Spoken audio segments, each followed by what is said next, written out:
We'll start with the horrible and end with the horrific. Number 5. Whipping boys. Imagine you're in the classroom in Renaissance England, and your hard-ass teacher just caught your buddy cheating on his Latin exam. The teacher walks over to him, breaks out his baton, but instead of pummeling your friend, he starts beating you instead. Well, this was your life if you were a whipping boy. A whipping boy was a young servant or companion who would be assigned to a prince or a young nobleman to get beaten in his place if the high-status boy ever misbehaved or underperformed academically.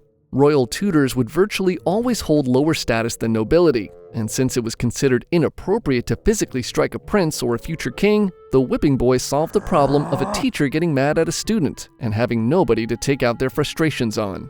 Usually, the whipping boys would be selected from lower status families that lived near the noble household. Their lower status made the people beating them feel better about the situation. And since in those days it was widely believed that beatings were necessary and even essential to the moral and disciplinary upbringing of young men, they found themselves getting bruised and bloodied on a pretty regular basis. Now, receiving a beating that was intended for someone else sucks enough, but it gets worse. Obviously, back in those days, punishments were a little more severe, so some of these tutors really went to town. In addition to beatings with sticks and whippings with palms, one common punishment technique included making the whipping boy kneel on dry corn cobs. We can only assume that this was because Legos weren't invented yet. Now, if you can believe it, there actually were some upsides to being a whipping boy.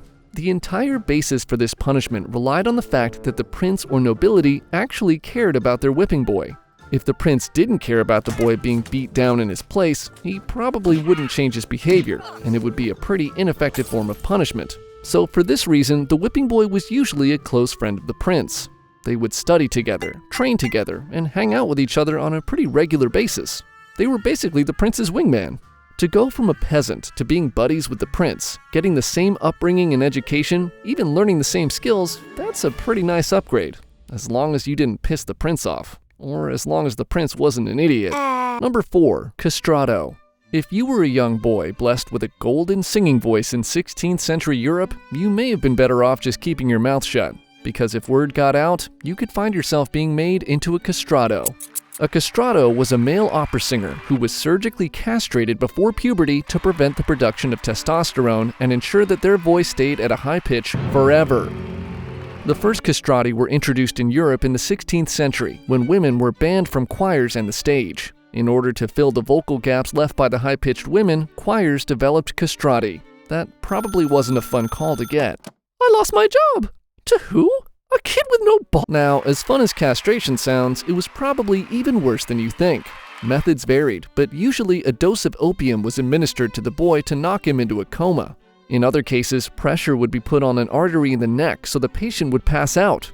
Once under, the fun would begin. In some cases, the boys got off with just the medieval equivalent of a vasectomy. In others, the testicles themselves were completely removed. But probably the worst method of all would be when the testicles were twisted until they atrophied. If that doesn't make you clench up, I don't know what will.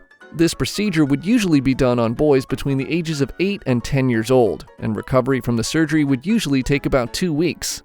Then, the castrato was ready to take the stage. If they survived the procedure, that is. Sometimes the boys were accidentally given a deadly dose of opium, or the sustained pressure on their arteries would result in their heart stopping. It's also important to mention that none of this was legal, so these procedures took place in shady back rooms by surgeons who had doctorates made out of construction paper. And when asked why their voices never changed, a castrato would have to make up a fake story. While survival wasn't a guarantee, what a castrato received made the prospect worth it. Castrati often had successful and illustrious opera careers, usually after becoming full-grown men. You know, as full-grown as you can be without any testosterone. The lack of testosterone messed with their bone development and actually contributed to their lung power and their overall vocal ability. Castrati remained prevalent well into the 18th century, but then their popularity began to decline due to both tastes in opera and social attitudes in general. All I know is it must have sucked to be the last castrato who lost his boys for nothing. Number 3. Barber's apprentice. Barber's apprentice? Doesn't seem so bad. Sweeping up hair, learning to give people some sick fades. Well, a barber in the Middle Ages was a much different job than what we think of today, and the kids who were barber's apprentices had to do some pretty nasty stuff. In the olden days, specifically the Middle Ages in Europe, barbers, or more accurately barber surgeons, not only cut your hair, but were called upon to do all matters of medical procedures. According to one source, barbers were selected because they possessed razors and were dexterous. Seems a little light on the qualifications if you ask me. Barber surgeons would not only cut hair, but perform surgery, bloodletting, amputate limbs, and pull teeth. In fact, the red striping on the iconic barber's pole originally represented the blood from bloodletting or surgeries performed by barbers. Back in those days, being a surgeon didn't carry the same weight it does today. In the Middle Ages, barber surgeons were just everyday workers, and surgery was seen to be on the same professional plane as butchery, and the duties of these young barber apprentices encompassed more than you'd imagine. Because of the wide range of services that barber surgeons offered, the apprentice had a ton of tasks to assist with. They would help with medical procedures, starting out small with things like bloodletting and dressing wounds, but eventually working their way up to more complex things, like advanced surgeries and amputations. You have to remember, in some cases, these apprentices were as young as 6 or 7 years old. Imagine being 7 years old and being told you had to saw off a man's arm after he was gored by a boar while out on a hunt. Your master hands you the saw and just watches. Remember what I told you, Cooper. Just ignore the screams. You then have to wipe off the bloody instruments and mop all the carnage off the floor, making sure things are spick and span for when the next patient comes in. A 300-pound behemoth with boils all over his butt. I don't know about you, but I'd probably look into blacksmithing instead. Number 2. Toshers. The toilet is kind of a magical invention. You do your business, pull a lever, and like magic, water washes away the shame without a trace.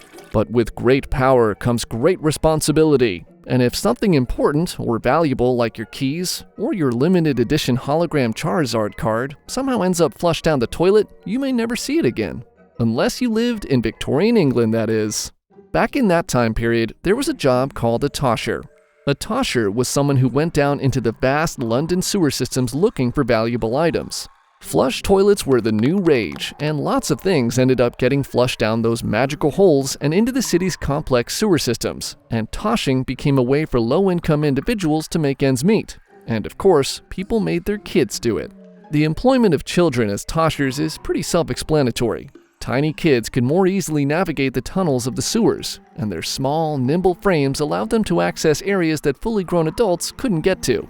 Of course, this wasn't exactly a super sought-after position, so the children employed as toshers usually came from extremely poor families, and in many cases, their parents sold them into the labor.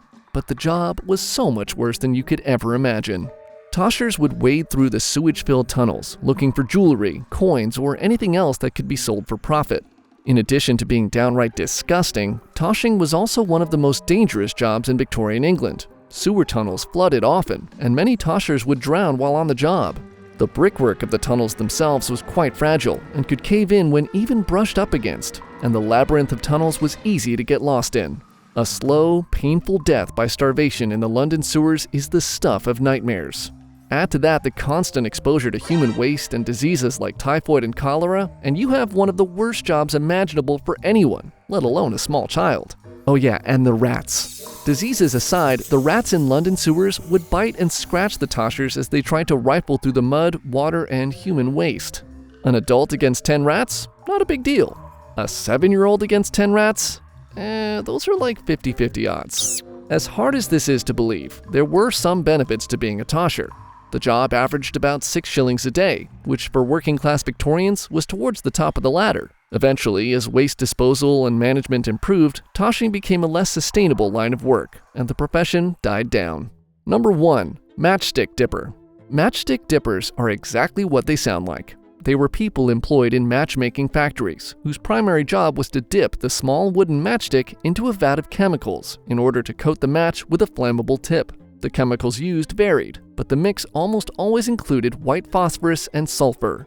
Now, you probably know this, but matchsticks are tiny sticks of wood with a tiny bulb of chemicals on a tip. And you know what was great for carefully handling tiny sticks of wood? Tiny hands, of course. Specifically, the tiny hands of young girls. Hello. Now, the conditions in matchmaking factories were hazardous for anyone, regardless of their position. Factories were overcrowded with poor lighting and ventilation. dust and chemical vapors were constantly swirling around the building, and the equipment used in matchmaking consisted of machines for cutting, shaping, and packaging wood. So accidents involving crushed limbs, ripped out hair, and amputated limbs were common. And also, it's a scorching hot factory that makes matches. The risk of fires and explosions was severe, but the matchstick dippers had it much worse than anyone else. The chemicals used to coat the matches, particularly the white phosphorus, were all highly toxic, and the matchstick dippers were constantly coming into contact with it, mixing it, touching it, and breathing in the fumes. This chemical exposure led to respiratory illnesses, skin irritations, and worst of all, a condition called phossy jaw. Phossy jaw is a condition in which the vapor from white phosphorus eats away at a person's jawbone, causing the bone to rot inside of the person's mouth. These girls' bones literally rotted inside of their skulls. Phossy jaw often started as a toothache, with pain that was persistent and progressive, expanding to encompass the entire mouth, before the infected jaw, usually the lower jaw, would fall right off the face. Yeah, like a zombie. And get this, infected bones would usually glow a light green color in the dark. Similar to the textile factories, as more and more people learned what really went on inside matchmaking factories, people understandably grew outraged and called for reform. And this public outrage, along with advances in matchmaking technology, led to the decreased use of children to make matchsticks.